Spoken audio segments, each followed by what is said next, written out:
Buenos días, amigos. Hoy miércoles 5 de septiembre de este año 2018. Hay dos ciclones en la zona del Atlántico, pero es en el Atlántico norte, allá arriba. Uno está ya penetrando a tierra por la zona de la Florida, ya causó suficiente agua en la punta de la península, y entonces por la zona de Mississippi está ingresando. Y el otro va muy arriba y parece que se consumirá en el océano porque cada vez se entra más al insondable, en este caso, océano Atlántico. En las costas africanas ayer a las 8 de la noche vimos que se había creado un disturbio con un potencial en ese momento de convertirse en una tormenta de tipo huracanada. En lo inmediato, un 40%. Pero en 5 días tenía un 90% de convertirse en ciclón, o sea, en el fin de semana. Estamos hablando que de domingo a lunes pudiera ya ser una tormenta de calibre, tanto como para convertirse en huracán. Esa que está en la parte africana de la zona que más o menos genera tormentas para el área sur del Atlántico, para el área caribeña, habría que ver cuál es su desarrollo. Por el momento no hay ninguna evidencia de que esté orientada a la zona de nosotros. Lo que sí es cierto que aquellos dos fenómenos que están fuera de alcance de nuestro territorio, sin embargo, pudieran tener algún efecto en la creación de zonas nubosas que se manifiesten en precipitaciones en la región. Eso es bueno. Necesitamos agua. Como dicen las autoridades del sector agropecuario, para llenar nuestros embalses y garantizar cosechas y suministros para consumo humano. Antes, hace 30, 25 años, era también muy importante para la generación, porque es bueno que se sepa que cuando se instalaron los generadores en las presas de Tavera Bao, Valdesia, en ese momento el aporte de la energía hidroeléctrica, lo mismo que cuando se agregó Río Blanco, el aporte de la energía eléctrica en ocasiones llegó a más de un 20%. Y aunque era únicamente utilizable en la noche, lo cierto es que en la noche es cuando más demanda se acumula porque se encienden todas las luces y los aires acondicionados y eso. Esa energía significó mucho para nosotros. Eran tiempos también de mucha lluvia y por tanto la producción hidroeléctrica era realmente importante. La cosa, el sistema se ha multiplicado, no ha sido posible hacer lo mismo con la generación hidroeléctrica y al crecer a un ritmo de un 8% anual la demanda, ha habido que depender por muchos años de derivados de petróleo y ahora, reorientando el sistema, se está procurando que dependa menos de derivados de petróleo y más de carbón mineral y gas natural, que son mucho más abundantes y a precio más bajo, por tanto. Así es que así se encuentra la situación. Miren, lo que sí debe llamar la atención es, en este momento, es la reacción obligada, necesaria, del ministro de Hacienda, que por no decir otra cosa, dijo que el comportamiento del representante en la República Dominicana del Banco Mundial, que emitió unas declaraciones que expuso en un seminario criticando la inversión pública y particularmente la deuda ha sido extraña, dice el ministro Donald Guerrero Ortiz. Eso, sin embargo, tiene su fundamentación en lo siguiente, para nosotros, son dos. Una es subjetiva, el hecho de que los organismos internacionales que saben, que conocen que la República Dominicana es la segunda nación de más bajos ingresos por crecimiento de la economía, apenas un 14.9 del Producto Interno Bruto que produjo la economía el año pasado, y luego de un gran esfuerzo, el gobierno para llevar eso a un 14.9, de un 13.5, tuvo que aplicarse a fondo y conseguir incrementar en 1.4 los ingresos del Estado en ese año. Bueno, cuando estos funcionarios que vienen del extranjero con experiencias acumuladas en muchísimos países, vienen al país y ven que se inauguran escuelas cada semana,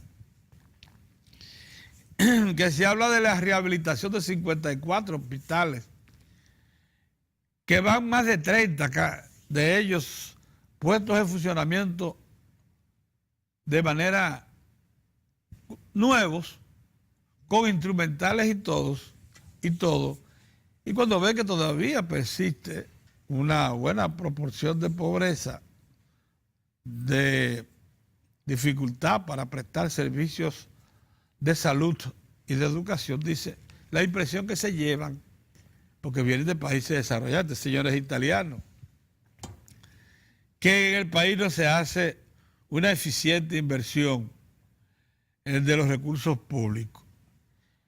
Y no se dan cuenta que parte de la política pública del Estado de los últimos tiempos tuvo que reparar daños recientes, severísimos a la economía. En el 2003-2004 se incorporaron a pobres de población dominicana que estaba en el nivel de clase media-baja, 1.5 millones de personas. Y fue hasta muy recientemente, y luego de políticas públicas continuadas del PLD, cuando se logró recuperar a esa gente y ponerla otra vez en el nivel de clase media-baja. Eso significó una reducción de la pobreza extrema de 13 puntos porcentuales. Y ha hecho que se reconozca que la República Dominicana, así lo dice CEPAL, la Comisión Económica para la América Latina y otros órganos, evidencia que está haciendo un esfuerzo por reducir la pobreza. Pero la pobreza es de un 27% todavía, 28%. La pobreza extrema, la pobreza del país. Entonces, claro, eso es visible porque tú no puedes esconder a un 28% de la población. Eso creo yo que ha malinterpretado quienes vienen al país. Quienes vienen al país y ven que se inauguran escuelas todas las semanas. Se habla de hospitales ya entregados con una nueva. Se entregan también infraestructuras viales. Se inician construcciones importantes de infraestructura. Dirán, bueno, es que no se emplea los recursos de la manera más eficiente, que fue lo que quiso transmitir este señor. Ese funcionario planteó que una prudente gestión de los recursos públicos manda a distribuirlos de forma equilibrada y sin poner en riesgo su sostenibilidad en el tiempo. Y eso es lo que ha hecho el Estado.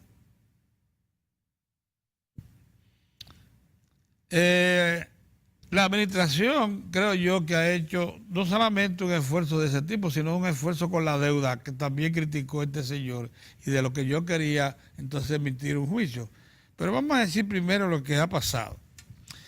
El Ministerio de Hacienda sostiene que solo un 39% de la deuda, un 39%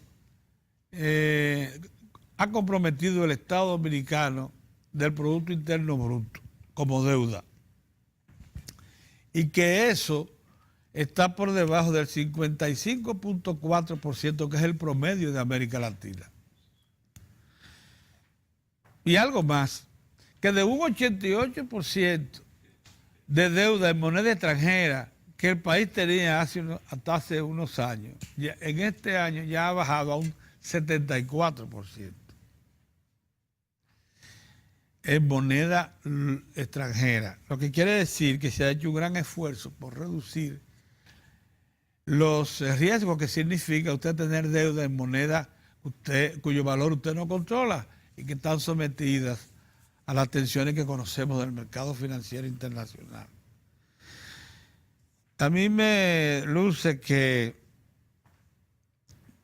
el Estado es un 84% en moneda en el 2013, ahora en el 18 un 74% está en moneda extranjera. De un 88% de esa deuda que estaba contratada a tasas fijas, eso ha bajado considerablemente también. Y ya es mucho menos, es aproximadamente un 70% lo que está contratado a tasas fijas. O sea, eso se ha modificado incluso el perfil de la deuda en términos más manejables, no lo ideal, y como lo orientó el Fondo Monetario Internacional. En los últimos 3 años, el Fondo Monetario ha advertido que el país cree sistemas locales de financiamiento para la inversión que faciliten al Estado Dominicano irse desprendiendo de la dependencia de moneda extranjera para poder afrontar temas de deuda. En efecto, se ha creado un bono y una de deuda nacional que ha venido operando de manera eficiente. Ya ustedes ven cómo se ha reducido la dependencia de crédito exterior. Es una buena parte de la deuda en pesos dominicanos, que usted controla mucho mejor y porque usted puede en un momento determinado acudir a fuentes locales para cubrir necesidades de principales intereses que afronte de pago.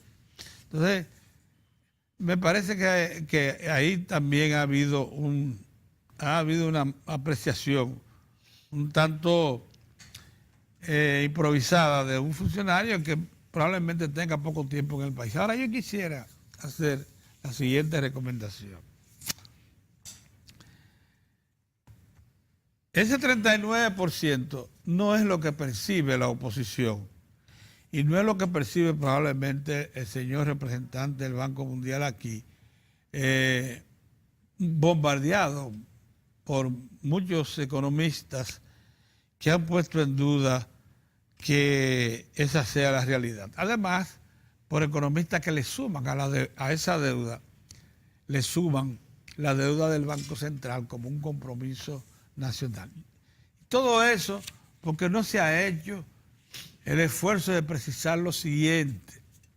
Deuda del Banco Central solo es referida a la porción de intereses que debió entregar el Ministerio de Hacienda, la Tesorería al Banco Central para ayudarlo a pagar esos intereses que se acumulan por efecto de los certificados que ha colocado.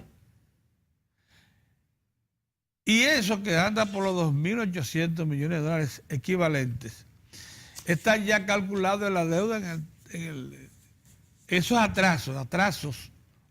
Acuérdense que la ley de capitalización que ya terminó su vigencia el año pasado, establecía que un porcentaje del Producto Interno Bruto debía ser entregado vía el presupuesto público al Banco Central para ir recogiendo sus pérdidas operativas, que se van incrementando en la medida en que recibe certificados y hace el compromiso de pagarle intereses al dinero que ingresa por esos certificados y que, por cierto, lo mete en una bóveda y congela.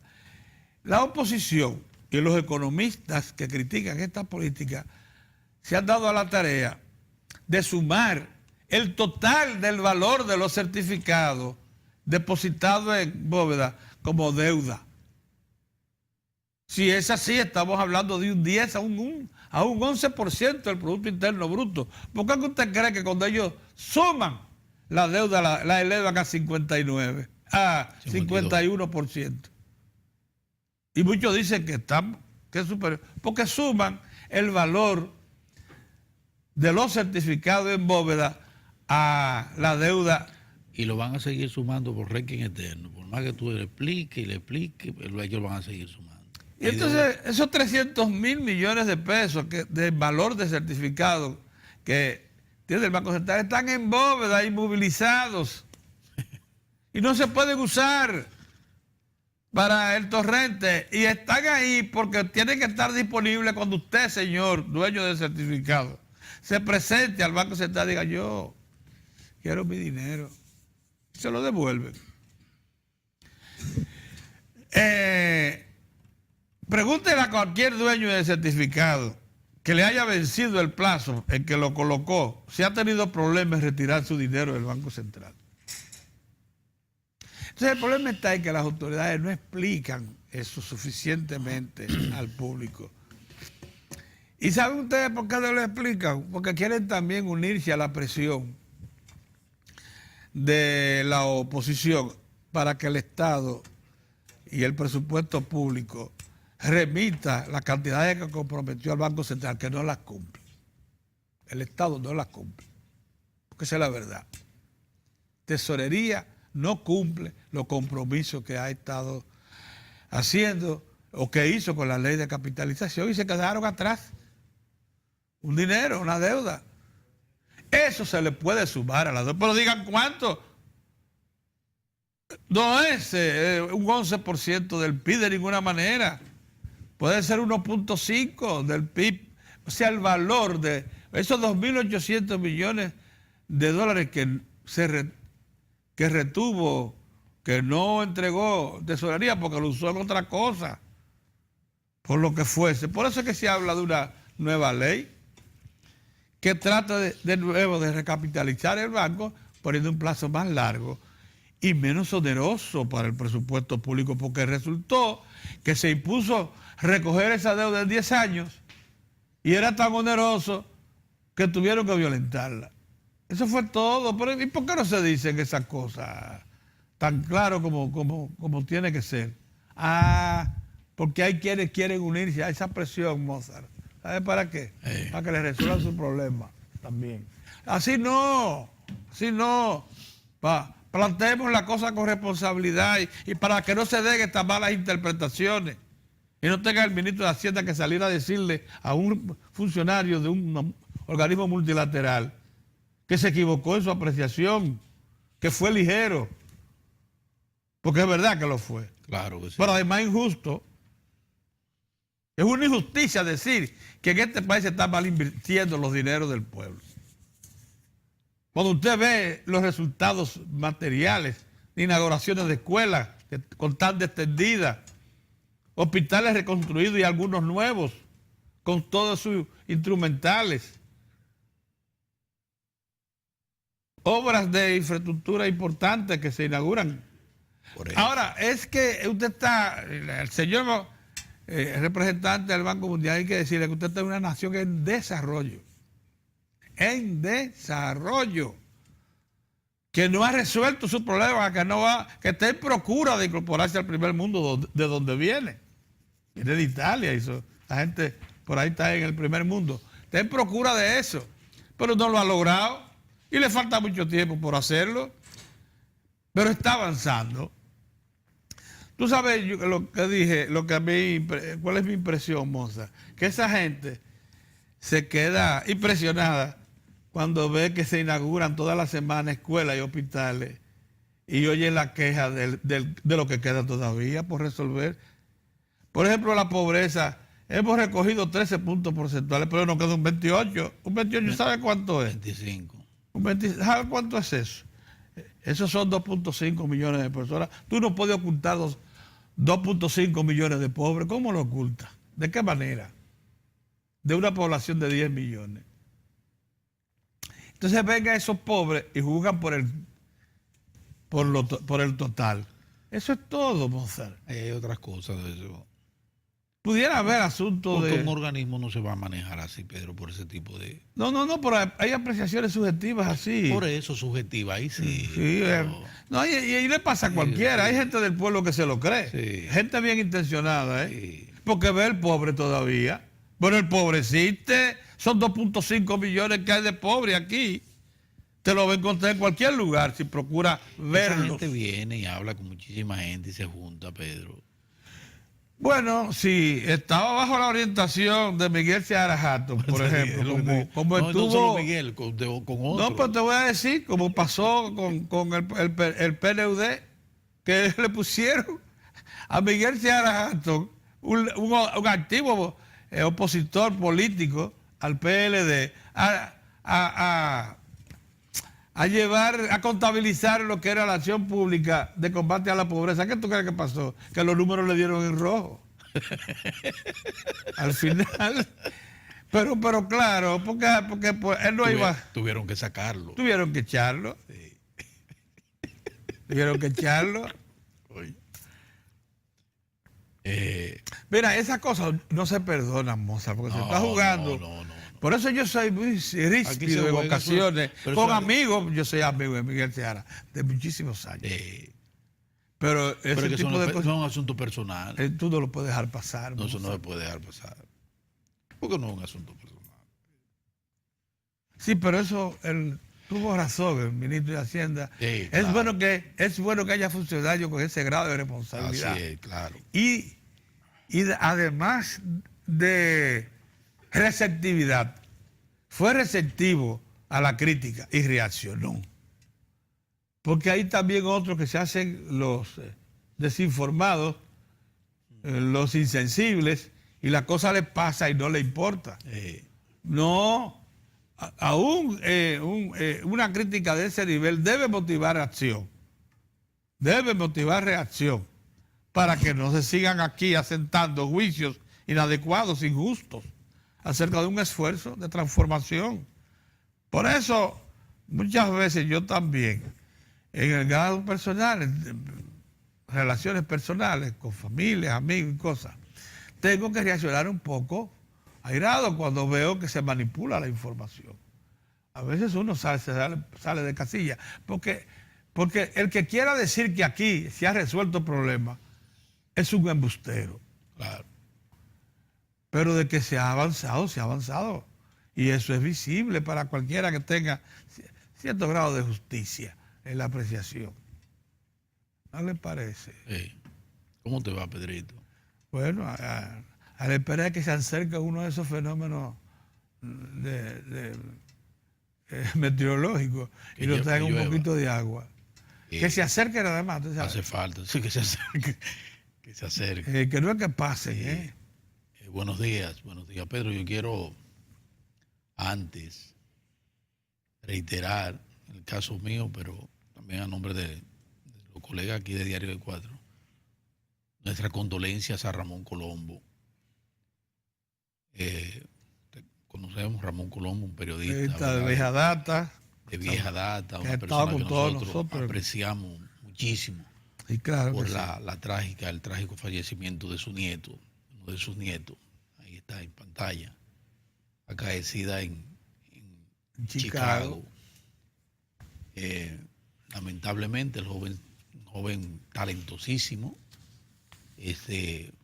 hacía una maestría en Chicago, salió de su apartamento y lamentablemente quedó en el centro de un intercambio una balacera, de esa que se produce en una nación como Estados Unidos, donde no hay ningún tipo de control con eso de las armas. Y bueno, el asunto es que falleció y nosotros desde aquí queremos reiterar nuestro abrazo solidario para ese gran colega y amigo. A nombre de todo el equipo. A nombre de todo el equipo, que es don Ramón Colombo. Colombo, un abrazo del alma y pasa el alma de tu nieto. Muy lamentable. Mira, Pedro, feliz yo con esa reacción medida como es Donald Guerrero. Donald es una persona muy, además de talentoso, una persona serena, pausada, pero es muy preciso, muy preciso. Además, hay que resaltar que se trata de un ministro de Hacienda que sabe lo que tiene entre manos, que conoce en todas sus partes las funciones que tiene a su cargo y conoce perfectamente bien el desempeño de la economía dominicana a todos sus niveles. Él le ha dado una respuesta, me parece a mí, con la serenidad que lo caracteriza, pero una respuesta certera, con los elementos de juicio y los elementos que dan lo que él precisamente le reclamó a este señor del Banco Mundial, que su planteamiento a todas luces subjetivo no se planteó, no se hizo sobre la base documental de los números, de la realidad. Pues al parecer, por eso él dice un planteamiento extraño para un funcionario de ese nivel, porque no está debe disponer. No, que tiene acceso a todas las informaciones y todas las cifras. Que la procure. Y obviamente no las procuró o no las usó. Porque si las procura y las ve, no hace esa apreciación tan ligera. Exactamente. Que hizo. Donald en su forma le da a conocer eso y le recuerda a este señor, porque hubo dos componentes de ese planteamiento equivocado del representante del Banco Mundial. Uno por el lado de la deuda, los alcances de la deuda y lo que él llama, que prácticamente dice que estamos en peligro de traspasar los límites, contrariando lo que han dicho todos los organismos internacionales, incluyendo el propio Banco Mundial, que en más de una ocasión ha dicho que la deuda de la República Dominicana, como pocas otras, es manejable, se ha mantenido dentro del rango para hacer sustentable todo este proceso que ha llevado la economía dominicana y que la ha colocado precisamente como la principal economía del Caribe y en materia de crecimiento y estabilidad como la principal economía de toda América Latina. Y que ha servido de base para que las tres calificadoras de riesgo más importantes en los últimos años hayan elevado cada año consecutivo un escalón, por lo menos, a la República Dominicana en la calificación, precisamente atrayendo un componente importante que también muestra los niveles de solvencia que tiene la República Dominicana, que es colocar bonos en pesos dominicanos también, que se ha dado precisamente en el ámbito de unas autoridades que han cuidado con mucho celo el gasto también, Pedro. Por eso yo ayer, es que el periodismo, Pedro, es importante. No, por eso yo ayer le decía yo, en 2 meses, en dos semanas, le decía yo a ustedes, ayer, acuérdense, antes de que saliera todo esto del Banco Mundial y el gasto, yo decía, en solo 2 semanas, el presidente de la República le ha dado una muestra, ha colocado en primer nivel la justa distribución de riqueza que se está haciendo en la República Dominicana, cómo se ha ido avanzando en esa dirección. No es que está, no, cómo se ha ido avanzando. Dios, ganando. Cómo se ha ido ganando terreno. Y le poníamos a ustedes el caso del 911, que yo quiero que me diga el señor del Banco Mundial si eso no es combatir, ¿verdad? Si eso no es dar un buen uso a los recursos del Estado. Con el 911, que ayer, por cierto, ya llegó a la Romana y a una comunidad cercana donde está el hotel Valladolid. Valladolid. Y de la misma manera, pues todos conocemos, yo le hacía, y Pedro ahora hablaba de las escuelas, de los hospitales, pero hablar de en qué anda gastando un gobierno, que el 35% de la obra ejecutada ya, una de las obras más importantes que va a tener un indiscutible impacto social en 4 provincias del país, como es el proyecto múltiple de Monte Grande, con recursos propios, Pedro. Pero Punta Catalina a kilómetros, sí, Punta Catalina también. Todo lo que ha acontecido con la visita sorpresa, le dicen a ustedes por dónde ha estado el gasto en la República Dominicana. Así que yo pienso que después de esta muy precisa, adecuada y oportuna aclaración que le hace el ministro de Hacienda, Donald Guerrero, al señor representante del Banco Mundial supongo yo que va a acudir a las cifras, va a ir a buscar y se va a documentar sobre el particular para que tenga una mejor posición de ver cómo andan los gastos y cómo anda el gasto público y cómo anda realmente el nivel de deuda en la República Dominicana. Pero Pedro, mira, quiero ahora irme sobre un tema que,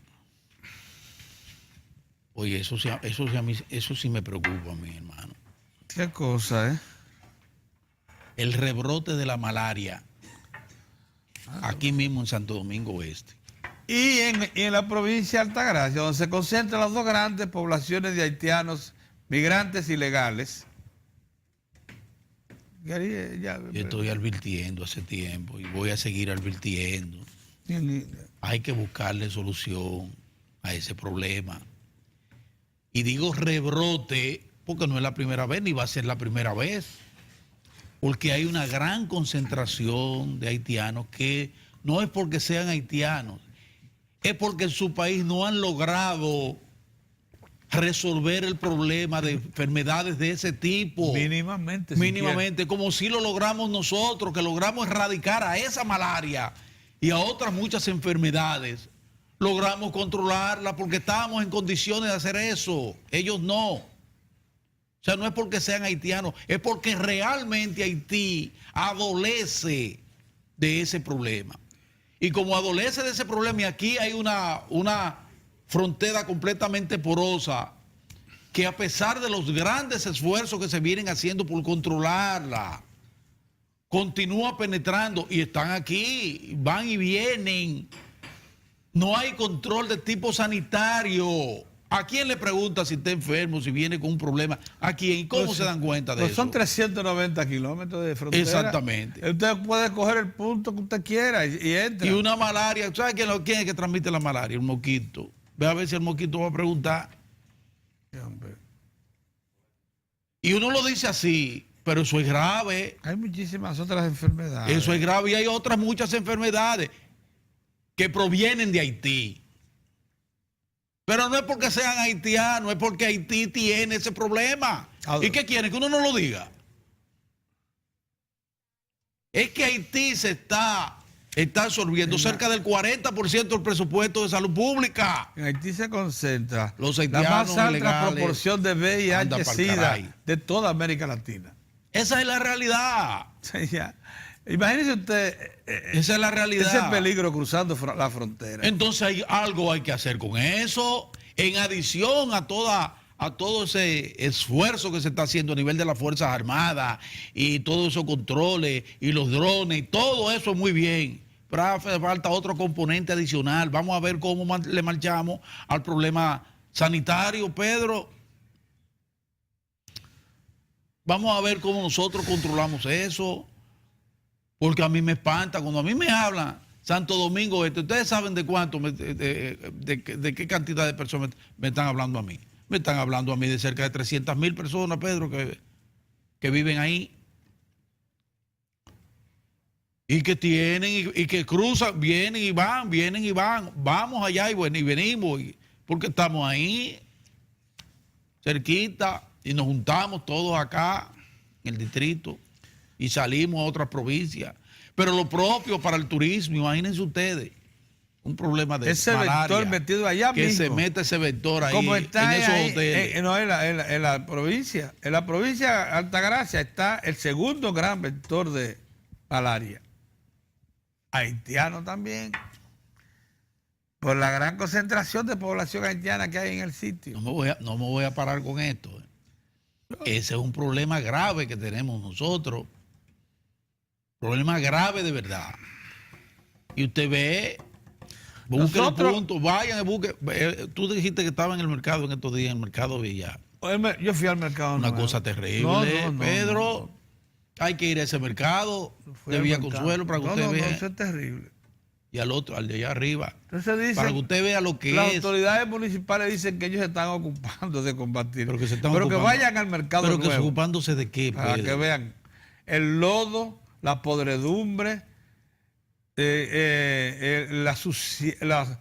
Por eso es que el modelo es la suciedad generalizada ahí. El modelo es Santiago. No hay un solo sitio. El modelo es Santiago. De ese famoso mercado. Y La Vega. Se pueda garantizar. Santiago y La Vega, esos son los modelos, Pedro. Y fuera del vertedero, Puerto Plata también. Porque el síndico se ha ocupado de eso. A esa, venirme a rabalizar el parque con estos haitianos metidos donde quiera. Eso no es verdad. Ni haitiano, ni dominicano, ni nadie va a rabalizar. Puerto Plata es lindista, el vertedero ese que no puede él solo. Pero Abel ahí en Santiago, fajado. Y antes Ojeri Fuerte, que ese sí no coge corte.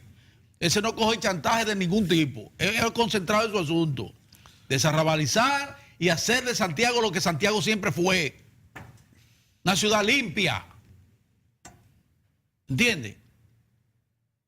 Mírese el de Santo Domingo quejándose amargamente porque no tiene fuerza para marcharle a esa comunidad que tiene ahí terrible de ilegales que están ahí aposentados. Mira, y no hay casa aquí en la capital. Y aquí ni se diga. Ay, en cualquier barrio, no importa el nivel social, que tenga esos problemas judiciales. Aquí hay muchas viviendas que confrontan problemas judiciales, en que el propietario está llevado a tribunales por acreedores y entonces esas casas se abandonan. O sea, ¿saben quiénes son los que la ocupan? Esos. Delante de la autoridad. Así mismo.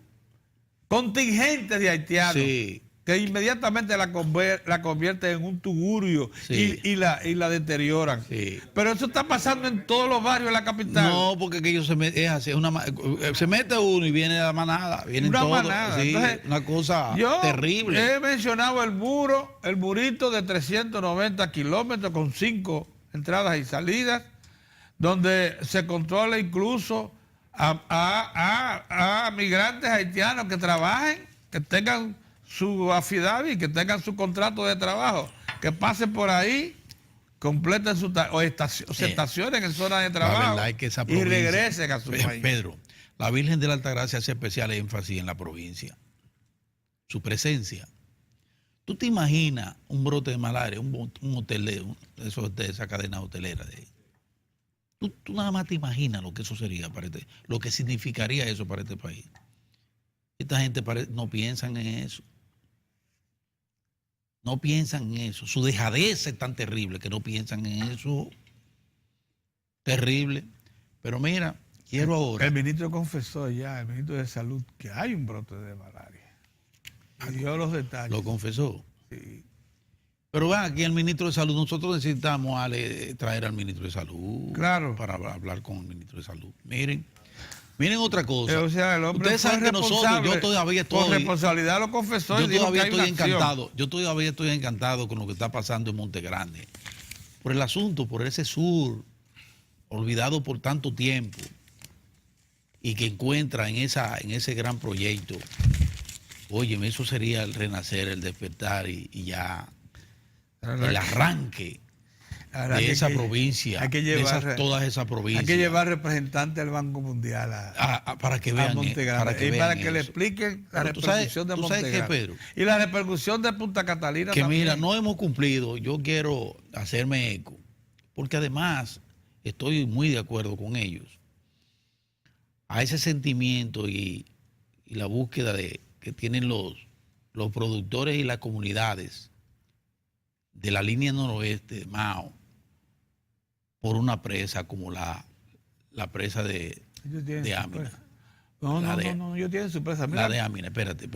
Mira qué es lo que pasa. Ellos están pidiendo esa presa de Amina, ellos la están pidiendo.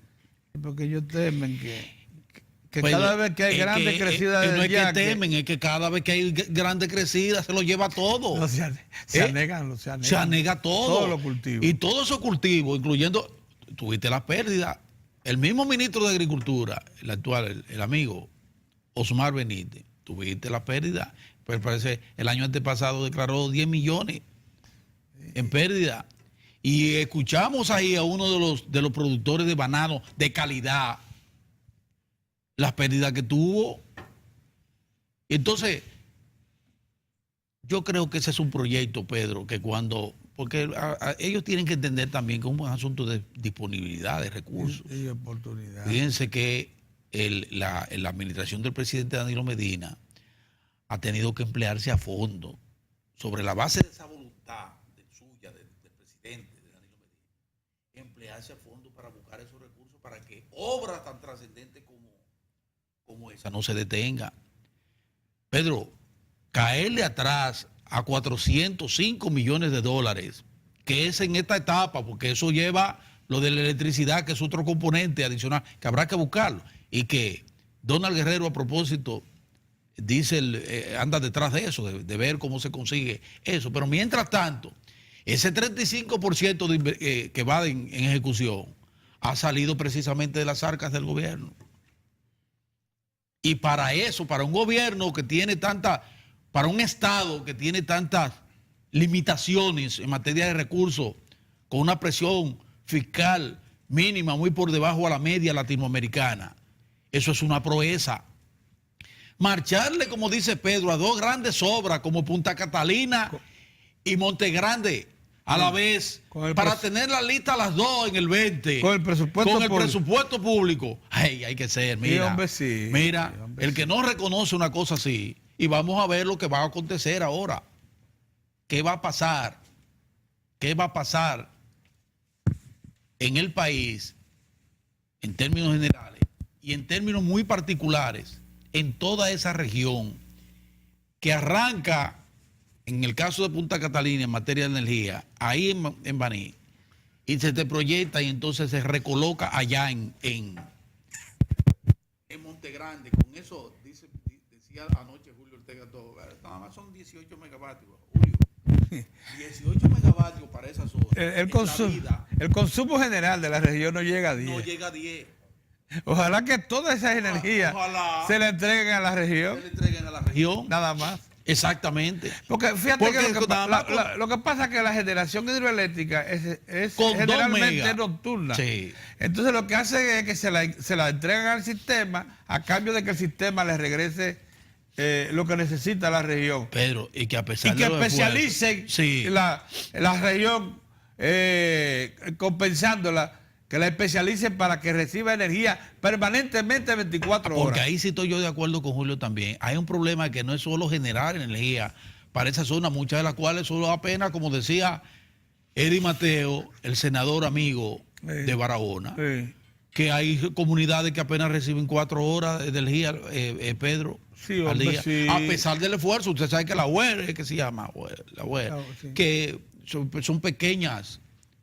Yo quisiera, sí, mira, Mozart, déjame decirte, ahora que tú planteas el tema, oye, ¿qué es lo que pasa? Se ha hecho un gran esfuerzo por instalar pequeñas presas hidroeléctricas en montaña, donde también es posible desarrollar servicios locales para vivienda con energía eólica y a veces también con energía del sol.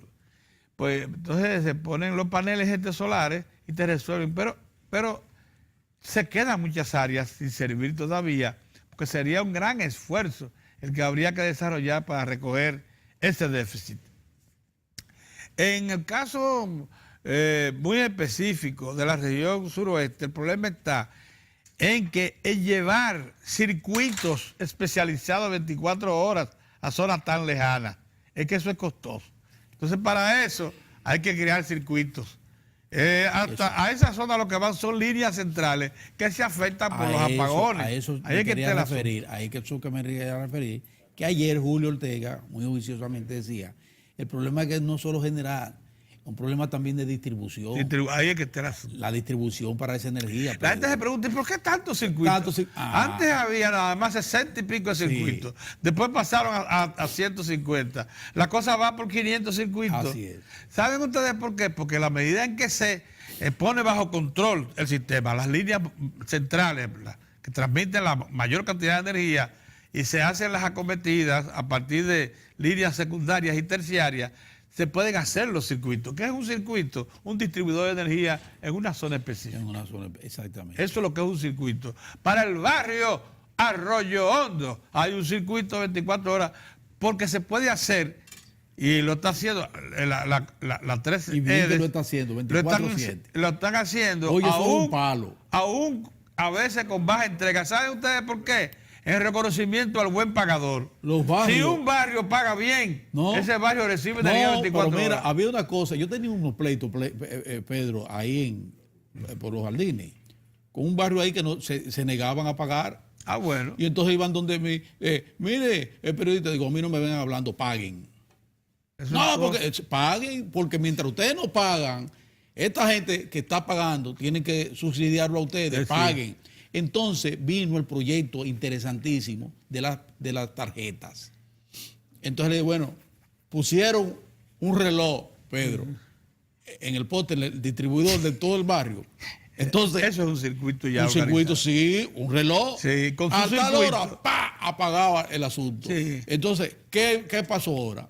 Que ahora tienen ese sistema de tarjetas y toda esa gente que usaba 2 acondicionadores, tú veías casitas, Pedrito, pero con 2 aires acondicionados y con un freezer y rumba abierta sin pagar un chele. ¿Tú sabes lo que hicieron? Bueno, vamos a cambiar todo el sistema. Le metieron, ¿cómo se llama esto? Contadores. Y entonces usted va a comprar, usted va a tener la energía que usted consuma, la que compre, tenga esta tarjeta. Se ubicó un colmado, el colmado de más... bueno, ahí se va a recargar. Entonces usted va, como hace con el teléfono usted no lo paga, usted no puede usarlo. Así mismo, va con la tarjeta, dame 50 pesos, una recarga de 50 pesos. Dame una recarga de 100.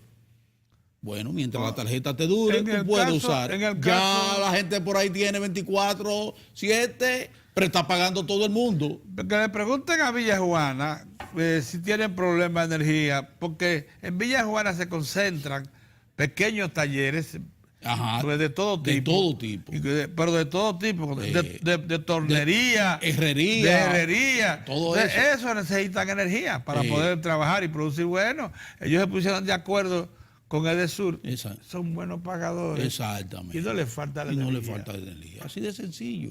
Porque los circuitos son para distribuir la energía. Vamos a ir a una pausa. Llegó la hora de la pausa. El momento de la pausa. Sí. Bueno, pues volvemos entonces. Estamos a la espera de nuestro compañero Julio Ortega Tous. Sí.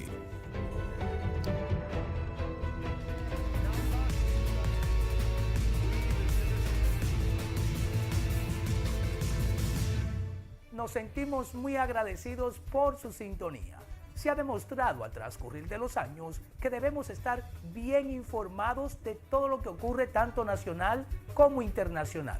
Por eso, Diario de 4 te presenta las noticias internacionales. Comienza entre protestas el proceso que podría llevar el controvertido juez Brett Kavanaugh a ocupar la plaza vacante en el Supremo estadounidense. La audiencia en el Senado se ha visto interrumpida en varias ocasiones por gritos de manifestantes. Las mujeres han sido especialmente vehementes. Kavanaugh ha cuestionado el derecho al aborto y con su designación, el tribunal tendría más apoyo para revocarlo o recortarlo. Una posibilidad que seduce a muchos republicanos, como el senador por Utah, Utah que pidió que se desalojase a una manifestante. El juez Kavanaugh es uno de los magistrados más distinguidos que hay en el país. Creo que deberíamos sacar de aquí a esta cotorra. A ver, este tipo de cosas no son normales. Espero que no sea un estudiante de derecho. Los republicanos tienen una frágil mayoría en la Cámara Alta, por lo que si no hay voces disidentes, el candidato de Donald Trump podría ser elegido a finales de este mes. Fuera de la sala, un grupo de mujeres vestidas como en la serie de televisión El cuento de la criada, que denuncia el fanatismo religioso, repitieron que la elección de Kavanaugh supondría un drástico giro a la derecha de la instancia judicial más importante del país. Francia cambiará su sistema recaudatorio tras una semana de especulaciones. El presidente francés, Emmanuel Macron, ha decidido mantener su promesa de cambiar el sistema de recaudatorio de los impuestos sobre la renta. El primer ministro, Edouard Philippe, ha declarado en televisión que, al contrario de lo que mantiene la oposición conservadora, la reforma facilitará la vida a contribuyentes y empresas. Puedo garantizar que el 1 de enero del año que viene, el impuesto sobre la renta se retendrá directamente de los salarios y que simplificará considerablemente la vida de los contribuyentes. El primer ministro, que reforzó estas declaraciones con tweets asegurando que la reforma se adaptará a los franceses y no al contrario, topa con la desconfianza, cuando no con la oposición de muchas empresas que consideran imposible adaptarse a tanto cambio en tan pocos meses. El presidente Macron, que inicia el curso político hundido en los sondeos, ha querido mantener esta promesa que, según muchos analistas, le causará más de un dolor de cabeza. Al menos 7 personas han muerto y otras 200 han resultado heridas por el violento huracán Jebi que causa estragos en el oeste de Japón. El aeropuerto internacional de Kasai, en Osaka, ha quedado inundado debido a una crecida del mar que ha provocado la cancelación de centenares de vuelos, dejando a numerosos viajeros atrapados en la terminal. Asimismo, un buque cisterna de combustible que se encontraba anclado en la bahía fue arrastrado por el fuerte oleaje contra el puente que une la ciudad de Izumisano al aeropuerto construido sobre una isla artificial. Ninguno de los 11 tripulantes resultó herido. Las autoridades niponas han recomendado a unas 300,000 personas que abandonen sus viviendas. Del otro lado de la bahía de Osaka, en la ciudad de Kobe, que también ha quedado parcialmente inundada, se han registrado numerosos daños materiales causados por los vientos huracanados con rachas de más de 200 kilómetros por hora, oleajes y lluvias torrenciales. Jebi, el más poderoso huracán de los últimos 25 años, llega tras el verano más caluroso de las últimas 7 décadas en Japón. Para Diario de 4, las internacionales, Giovanni Ramírez. Ahora nos vamos a una breve pausa y luego continuamos con el contenido de Diario de 4.